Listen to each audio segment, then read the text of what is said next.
Okay guys, let's look at this from the real estate agent's perspective. Alright, I got a neighborhood, a little over 600 houses in it.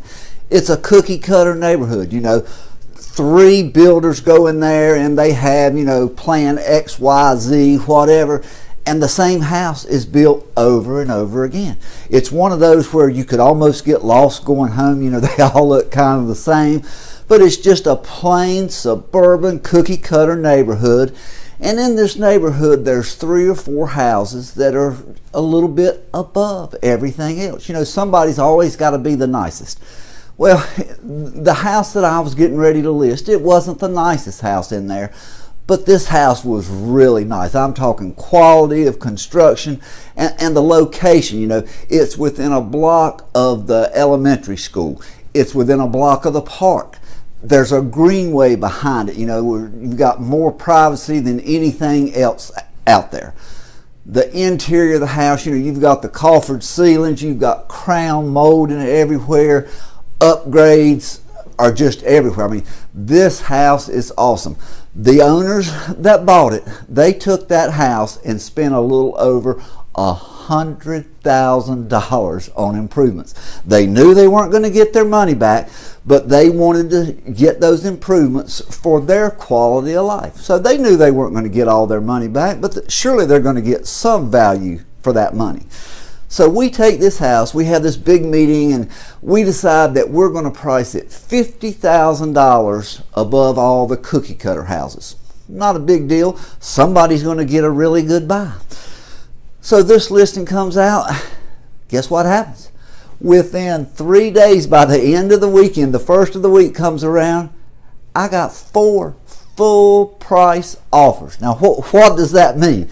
To me, that is the definition of market value. Guys, we all want to have listings like this. You put it on the market, they come in with full price offers, a couple of few $100s over, but I mean, if you got that many full price offers, there's a good chance you're right on target with your market value, and that should be the definition of market value. So appraiser comes out. A few weeks later, we get this appraisal. We look at it. It says quality, $10,000 adjustment. No explanation, no nothing. Quality difference, $10,000. Where does that number come from? Give me a break. Nothing else. No explanation. We try to go back. It makes no difference. We got no explanation from the appraiser other than the appraisal. They were sticking with their value. 10,000 quality. I want to just scream. But the buyers were smart in this case.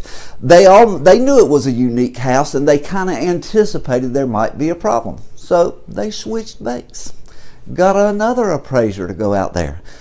A few weeks later, we heard through the grapevine, the appraiser came in at contract price.